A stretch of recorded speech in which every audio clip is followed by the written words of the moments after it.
बिस्मिल्लाहिर्रहमानिर्रहीम। Miller Harley chapter number 3 cell division and inheritance. आज इस चैप्टर का हम फर्स्ट हाफ पढ़ेंगे, उसके बाद हम सेकंड हाफ पढ़ेंगे। Cell cycle is the series of event from the time a cell produce until it complete mitosis. Cell cycle वो सीरीज है इवेंट्स का जिसमें सेल जैसे ही बनता है यहाँ तक कि वो उसके अंदर माइटोसिस होती है और नए सेल बनते हैं। इस पूरे के पूरे साइकिल को हम कहते हैं सेल साइकिल। सेल साइकिल को हमने डिवाइड किया 2 पार्ट्स में, इंटरफेस में एंड मेटोटिक फेज। इंटरफेस ये लॉन्गर होती है, इसके अंदर सेल प्रिपेयर करता है for division. Mitotic phase shorter है, एक्चुअल डिवीजन जो होती है वो माइटोटिक फेज में होती है। माइटोसिस क्या है? Division of nucleus, cytokinesis, division of cytoplasm. Interphase cell grow and carries out its various metabolic processes. Cell जो है वो ग्रो करता है और उसके अंदर बहुत सारे मेटाबॉलिक प्रोसेसेस होते हैं, ये इंटरफेस में होते हैं। इंटरफेस को हम फर्दर डिवाइड करते हैं G1 फेस में, S फेस में एंड G2 फेस में। G1 फेस को आप फर्स्ट ग्रोथ और गैप फेस भी कह सकते हैं। ये अर्ली ग्रोथ फेस होता है। S फेस के अंदर हमेशा याद रखिएगा कि इसके अंदर ग्रोथ कंटिन्यू होती है और DNA रेप्लिकेशन होती है। G2 फेस को सेकेंड ग्रोथ और गैप फेस कहते हैं। इसके अंदर सेल जो है वो अपने आप को प्रिपेयर करता है for division. It include replication of the mitochondria and other organelle. इसके अंदर माइटोकॉन्ड्रिया और बाकी जितने ऑर्गेनेली हैं उनकी रेप्लिकेशन होती है। M phase partitioning of chromosome. इसके अंदर जो क्रोमोसोम है उसकी पार्टीशनिंग होती है और डॉटर सेल फॉर्मेशन जो है वो माइटोटिक फेस में बनती है, जिसे आप एम फेस कहते हैं। 90% जो टोटल सेल होता है उसके अंदर जो वो सेल साइकिल होता है उसका जो टाइम होता है वो इंटरफेस में पास होता है, यानी इंटरफेस लॉन्गेस्ट फेस है, जबकि इंटरफेस जो है यहाँ पे रेप्लिकेशन होती है। इसके अलावा हेरिडिटी मटीरियल की जो replication of heredity material DNA की रेप्लिकेशन होती है। तो उसके बाद जो है माइटोसिस, ये क्या है? Mitosis German biologist Walther Flemming थे। इन्होंने 1880s में जो है ये टर्म हमें बताई। और द टाइप ऑफ डिवीजन जिसके अंदर क्रोमोसोम कांस्टेंट रहते हैं इन द डॉटर जनरेशन, उसे हम माइटोसिस कहते हैं। माइटोसिस को हम 4 फेज में डिवाइड करते हैं: profess, metaphase, anaphase, telophase. Prophase क्या है? इसके अंदर chromosome become visible, nucleolus and nuclear envelope disappear and two centriole pair move apart from each other and reach that opposite pole. यहाँ पे microtubule arise होंगे from centriole. These microtubules are called esters. Esters, spindle, centriole and microtubule को हम collectively कहते हैं mitotic spindle. Metaphase, the chromatid align in the center of the cell. Chromatid अपने आप को सेल के सेंटर में अलाइन कर देते हैं और अटैच हो जाते हैं at the equator of spindle. Centromere यहाँ पे डिवाइड होता है। Two sister chromatid detach from each other and now the sister chromatid are considered as complete chromosome, जिसे आप डॉटर क्रोमोसोम भी कहते हैं। एनाफेस यहाँ पे microtubule in the mitotic spindle shorten, microtubule shorten हो जाते हैं। It pulls each daughter chromosome toward it respective pole. Telophase, इसके अंदर daughter chromosome arrive at the opposite pole of the cell and telophase begin। मतलब telophase जो है उस वक्त स्टार्ट होती है जब क्रोमोसोम या डॉटर क्रोमोसोम जो है वो पोल्स पर पहुंच जाते हैं। यहाँ पे फिर क्या होगा? न्यूक्लियोलाई जो है वो रीसेंथिसाइज होगी। Cell also begin to pinch in middle. ये है टीलोफेस। तो ये माइटोसिस थी, इसमें मैंने आपको प्रोफेस की स्टेजेस में जो चीज़ें होती हैं, सीक्वेंस चेंजेस होती हैं वो बताएं। मेटाफेस में, एनाफेस में एंड टीलोफेस में। उसके बाद है हमारे पास meiosis. You know that meiosis जो है इसे आप रिडक्शन डिवीजन भी कहते हैं। Type of cell division in which number of chromosome reduce to 1/2 in the daughter cell, जबकि माइटोसिस में number of chromosome remain constant. Fusion of gamete is called syngamy. Meiosis occur in the specialization in the specialized cell of the ovaries and testes. It reduces the number of chromosomes to the haploid number. The nuclei of the two gametes combine during fertilization and restore the diploid number. यहाँ पे क्या होगा कि to gametes के जो nuclei होंगे वो combine होंगे फर्टिलाइजेशन के दौरान और उनका जो डिप्लॉइड नंबर है वो रिगेन हो जाएगा। Meiosis divide into 2 phase. First meiotic division जिसे आप कहते हैं और उसके बाद है सेकेंड मियोटिक डिवीजन। प्रोफेस 1, इसके अंदर जो स्टेजेस हैं वो लेप्टोटीन है। यहाँ पे chromosome become visible, short and thick and size of the nucleus is increase. Zygotene में साइनेप्सिस होती है, पेयरिंग ऑफ होमोलोगस क्रोमोसोम होंगे एंड बाइवेलेंट टेट्राड फॉर्मेशन होगी।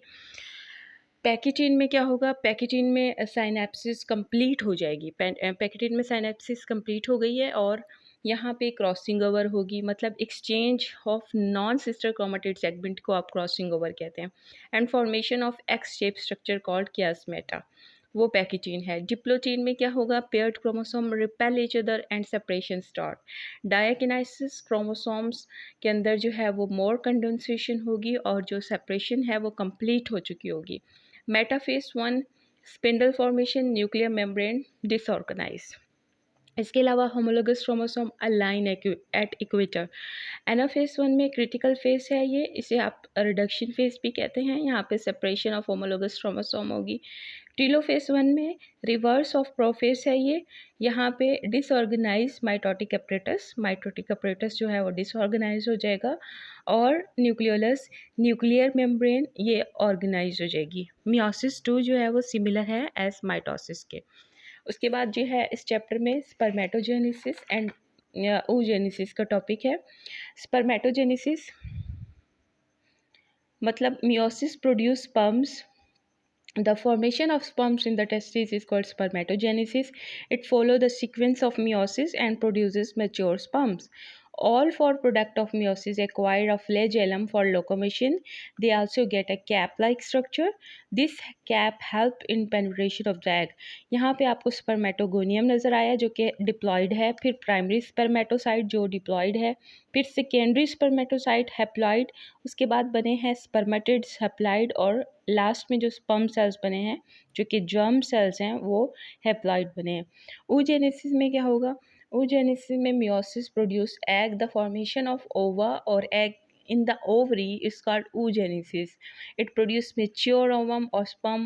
Only one of the four meiotic products develops into functional gametes. यानी 4 जो meiotic products बनते हैं during oogenesis उसमें जस्ट 1 जो है वो फंक्शनल गैमेट बनाता है। The other 3 product of meiosis are polar bodies. बाकी जो 3 प्रोडक्ट्स होते हैं वो पोलर बॉडीज़ कहलाते हैं। यहाँ मैंने आपको दिखाया है। ओवोगोनियम डिप्लॉयड है, फिर प्राइमरी ओसाइट है, फिर सेकेंडरी ओसाइट है and then ovum and second polar bodies.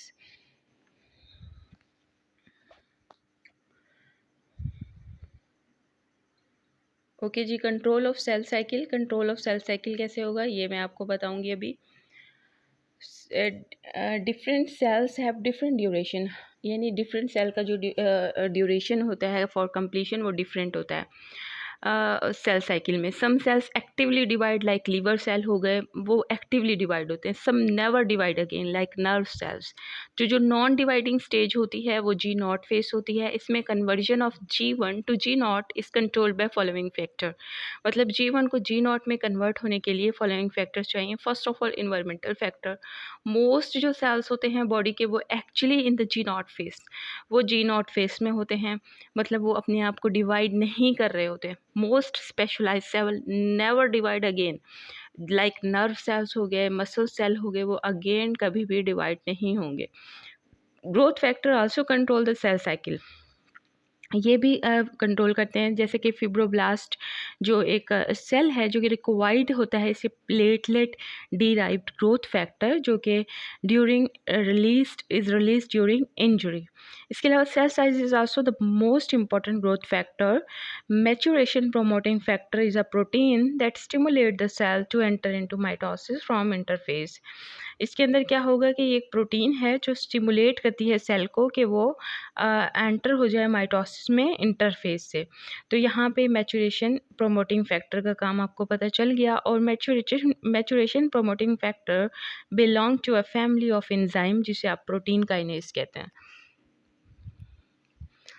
Maturation promoting factor that activate other proteins and enzyme. Maturation promoting factor has 2 parts, CDC2 and cyclin. CD2 is a protein kinase enzyme and responsible for the transition from interphase to mitosis. Cyclin, it is attached with CSC2 and activated, और इसे ये CD2 और उसे activate करता है। तो याद रखिएगा साइक्लिन जो है वो एक्चुअली CD2 को एक्टिवेट करता है। तो ये यहाँ पर आपको डिफरेंट जो फैक्टर थे जो कि सेल साइकिल पे असरअंदाज हो रहे थे वो मैंने आपको बता दिए हैं यहाँ पर। उसके बाद है जी Mendel law of inheritance, law of segregation. Law of Mendel states that जो सेग्रीगेशन का लॉ है मेंडल का वो ये बताता है कि allele of gene present on the homologous chromosome segregate, मतलब होमोलोगस क्रोमोसोम पे जो एलील हैं जीन्स के वो सेग्रीगेट होते हैं मियोसिस में इस तरह से कि हर गैमीट के अंदर एक एलील आता है, दोनों नहीं आते। तो इसे हम कहते हैं लॉ ऑफ सेग्रीगेशन, मतलब allele of gene present on the homologous chromosome segregate during meiosis in such a way that each gamete get one allele not both. ये प्रूफ साबित कैसे हुआ? There are two types of drosophila like wild type fruit flies जिसके अंदर normal wings होते हैं, vestigial wings they have reduced wings. दो तरह की ड्रोसोफिला हैं जिनके अंदर एक के अंदर नॉर्मल विंग्स हैं और दूसरे के अंदर रिड्यूस हैं। True breeds are taken from the true breed stocks. इसके अलावा हम ट्रू ब्रीडर लेंगे जो कि खालिश नस्ल होते हैं, उसे हम ट्रू ब्रीड स्टॉक से लेंगे। यहाँ पे जो F1 क्रॉस होगा यानी कि वाइल्ड टाइप फ्लाइज को हम वेस्टिजियल विंग के साथ क्रॉस करवाएंगे तो जितने भी ऑफस्प्रिंग्स होंगे उनके अंदर जो विंग्स होंगे वो नॉर्मल होंगे, means all offsprings have wild type wing in F1 generation. यहाँ पर F2 क्रॉस करवाएंगे तो F1 को जो है allowed to mate each other. जब हम F1 और F1 का आपस में क्रॉस करवाते हैं तो जो प्रोजेनी होती है वो F2 होती है। उसके अंदर क्या होगा कि 1/4 के अंदर जो विंग्स होंगे वो वेस्टिजियल होंगे, 3/4 के अंदर जो विंग्स होंगे वो वाइल्ड होंगे। रेशो रहेगी हमारे पास 3:1। Vestigial disappear in the F1 but reappear in F2। F1 के अंदर तो वो डिसअपेयर हो गए लेकिन वो दोबारा से जो है रीअपेयर आ गए हैं हो गए हैं F2 के अंदर। तो जीन्स जो होते हैं पार्टिकुलर ट्रेट के वो एग्जिस्ट होते हैं इन द अल्टरनेटिव फॉर्म जिसे आप अलील कहते हो। डोमिनेंट एंड रिसेसिव अलील कौन से होते हैं? वेस्टिजियल अलील जो कि F1 जनरेशन में है ये रिसेसिव है क्योंकि ये वाइल्ड टाइप से मास्क्ड हो जाते हैं, छुप जाते हैं। Dominant allele hides the depression of recessive allele. Dominant allele क्या करता है कि रिसेसिव अलील का एक्सप्रेशन को हाइड कर देता है। Recessive allele are those whose expression can be masked, जिसका एक्सप्रेशन छुप जाता है उसे हम रिसेसिव अलील कहेंगे। फिजिकल एक्सप्रेशन जो होती है अलील की उसे आप फिनोटाइप कहेंगे और जो जेनेटिक मेकअप होता है उसे आप जीनोटाइप कहेंगे। F1 generation have different genotype from parents. Hybrid इसलिए इसे आप हाइब्रिड कहेंगे। If one pair of gene और सिंगल ट्रेट अगर आप देख रहे हैं, जैसे आप सिर्फ विंग्स की ट्रेट देख रहे हैं तो आप इसे मोनोहाइब्रिड क्रॉस कहेंगे। ये आपने याद रखना है कि मोनोहाइब्रिड क्रॉस। इसके अलावा होमोजाइगस क्या होता है? An organism is called homozygous if it carries two identical gene for a given trait. मतलब अगर किसी भी ट्रेट के लिए इसके पास दो एक जैसे जीन्स हों लाइक कैपिटल ए या फिर स्मॉल ए, इसे आप होमोजाइगस कहेंगे। हेट्रोजाइगस क्या होता है? An organism in which if the genes are different, अगर जीन्स डिफरेंट हुए तो आप उसे हेट्रोजाइगस कहेंगे like capital A and small A. Punnett's square क्यों बनाते हैं? ये इसलिए कि रिजल्ट जो है क्रॉसिस का वो हमें पता चल जाए।